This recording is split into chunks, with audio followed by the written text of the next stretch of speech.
les journalistes, Mesdames, Messieurs les participants, au nom de la coalition Takku Wallu Sénégal, nous voudrons vous remercier de votre forte présence. L'essentiel, je pense, de cette déclaration de presse a été plus ou moins résumé par Maître El Hadj Amadou Sall. Comme vous l'avez suivi, après avoir été menacé publiquement dans son fief politique, chez lui à Agnam, dans le département de Matam, par le Premier ministre Ousmane Sonko, dont certains de ses partisans ont exprimé publiquement le souhait de ne pas avoir dans ce pays, c'est-à-dire au Sénégal, je le cite, des opposants milliardaires, ce qui explique très largement la purge entamée.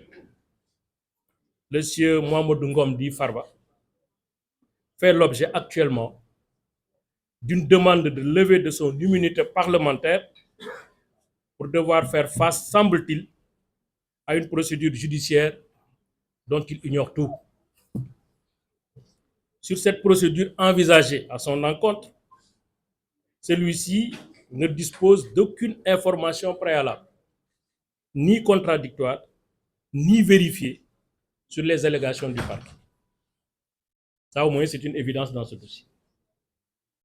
Il faut tout de même admettre que dans un état de droit, c'est grave. Surtout dans un état de démocratie. Une telle démarche est simplement inacceptable et contraire à la loyauté qui doit présider à la procédure pénale. La procédure pénale aborde les stratagèmes, les louvoiements et l'esprit de malice et repose sur une information préalable des faits reprochés aux prévenus, sur la présomption d'innocence, sur le respect des droits de la défense, l'un des droits essentiels à un procès équitable, apte à assurer à la personne suspectée ou poursuivie la garantie contre l'arbitraire. Malheureusement, les transgressions aux droits de la défense qui ont parsemé cette procédure engagée contre Farba, dénoncée par ses avocats, décrédibilisent à elles seules la démarche processuelle engagée. La première transgression dans ce dossier est l'intrusion de l'exécutif dans le judiciaire. Cette procédure fait suite à une commande du Premier ministre Ousmane Sonko. Pour preuve, c'est le procureur du parquet financier auprès du ministère de la Justice qui sollicite la levée de l'immunité parlementaire du député Farba Ngom. Ce n'est pas une institution judiciaire de jugement, après avoir apprécié des faits, estime devoir élargir son enquête ou son instruction à des personnes, ce qui aurait pu être le cas. À ce jour, aucun juge d'instruction n'a été saisi. La deuxième transgression est relative aux perquisitions violentes au verger du sieur Farba Ngom à Diamniadio, ayant fait l'objet d'un procès-verbal constat d'huissier. C'était un peu vers avril-mai 2024. Qui était derrière cette perquisition, alors qu'aucun juge d'instruction n'a été saisi à ce jour, alors surtout que selon le parquet, les rapports de la CENTIF n'ont été transmis au parquet qu'au mois de décembre 2024. Quelle est l'autorité judiciaire ou de police qui avait donné l'instruction de mener ces perquisitions illégales? Pourquoi depuis lors, aucune autorité judiciaire n'a pris en charge le règlement de cette forfaiture? Voilà autant de questions sur lesquelles Farba Ngom est en droit d'avoir des réponses. Cette illégalité manifeste, dont l'objectif était d'agir par surprise pour se préconstituer des éléments de preuve contre Farba Ngom, est une autre transgression grave. Elle n'obéit à aucune règle de loyauté, d'honneur et surtout de probité de la procédure pénale, qui doit mettre au cœur de son action le respect des droits de l'individu et surtout préserver la dignité de la justice dans sa démarche de tous les jours. Cette démarche maladroite atteste de l'innocence de Farba Ngom, à qui il ne serait reproché finalement que que son appartenance à un parti d'opposition dont il est l'un des illustres membres. Farba Ngom n'a commis aucune faute délictuelle, sauf gagner la région de Matam. C'est peut-être ça son seul crime de lèse-majesté. Farba Ngom n'a jamais géré de fonds de deniers publics. Farba Ngom n'a jamais obtenu ou conclu de marché public. Il n'a jamais reçu de fonds de l'État du Sénégal. Il n'a jamais été entendu par la police, encore moins par la CENTI. Aucun élément ne lui a été communiqué sur les faits qui lui sont reprochés. Il ne pouvait en être autrement, car il n'existe aucune infraction à la loi pénale commise par M. Mohamed Ngom Farba. Il s'agit pour nous, pour la coalition Takku Wallu Sénégal, d'un acharnement procédural accompagné d'une tentative d'asphyxie financière, foncière et fiscale, et surtout d'étranglement fiscal, en raison d'enquêtes fiscales engagées cumulativement aux poursuites pénales. Au moment où je vous parle, les 3 sociétés de Farba Ngom font l'objet d'enquêtes fiscales. Ça aussi, c'est une information. La SCI ABA, la SCP Sucre, la SCP Tijania font l'objet aujourd'hui d'une enquête fiscale. Mesdames, Messieurs, nous avions tous salué et accompagné la réforme de la CREI, dont la critique majeure portait sur la violation de la présomption d'innocence et le renversement de la charge de la preuve.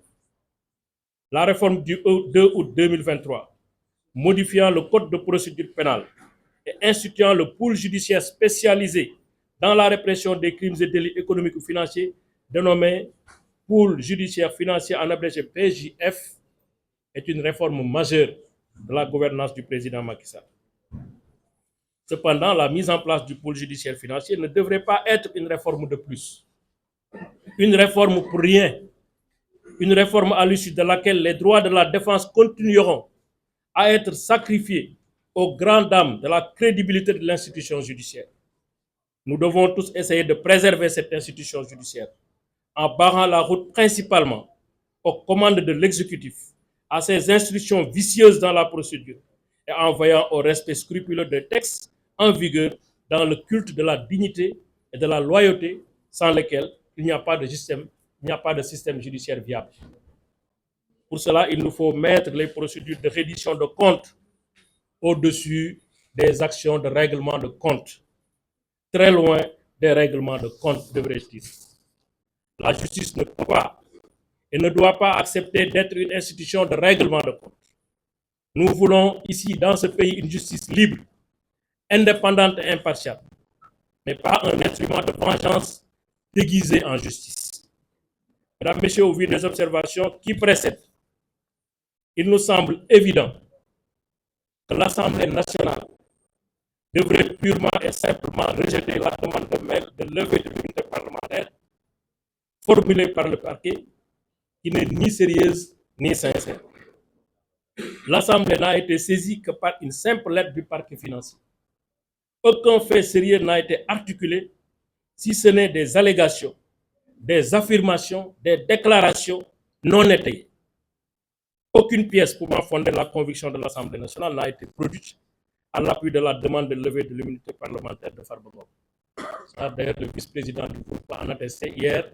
La présidente du groupe a fait un point de presse pour dire que dans ce dossier, à part la lettre, il n'y a rien. À part la lettre du parquet, il n'y a absolument rien. Il n'y a aucun rapport, il n'y a aucun élément, il n'y a aucun débit de preuve pouvant fonder légitimement une levée de l'immunité parlementaire. Or, il est vrai, même si l'Assemblée nationale n'est pas une instance devant juger du bien fondé des greffes articulées à l'encontre d'un député, en tant que deuxième institution de la République, elle doit être en mesure de pouvoir objectivement apprécier le caractère sérieux, loyal et sincère de la demande. C'est cela une demande sans arrière-pensée politique. C'est pourquoi les conditions objectives de levée de l'immunité parlementaire n'étant pas réunies, l'Assemblée nationale, les députés du Sénégal devraient éviter de piétiner leur propre statut et surtout fragiliser leur protection qui vise la préservation de l'un des principes les plus importants de la vie parlementaire, l'inviolabilité du mandat de député. l'Assemblée nationale de rupture annoncée, que nous attendons à ce jour, est concrètement devant ses responsabilités, d'être une institution qui veille à la protection de ses membres. Une assemblée de rupture, c'est d'abord une assemblée qui se fait respecter et qui fait respecter les droits de ses membres. Aucun fait sérieux n'a été articulé à l'appui de la demande de levée de l'immunité parlementaire. Par voie de conséquence, cette demande devrait être rejetée. Dans tous les cas, la coalition Takku Wallu Sénégal et son groupe parlementaire entendent saisir sans délai l'Union interparlementaire, l'UIP, organisation mondiale des parlements nationaux, à travers son comité des droits de l'homme, pour dénoncer les graves violations des droits du député Farba Ngom, notamment l'absence manifeste d'une procédure contradictoire, juste et équitable, conforme aux principes de loyauté et d'équité, devant gouverner toute procédure de levée d'immunité d'un député. Les parlements de la CEDEAO, de la francophonie seront également saisis pour ces graves violations. Mesdames, Messieurs, au nom de ce comité, nous vous remercions de votre aimable attention. Merci beaucoup.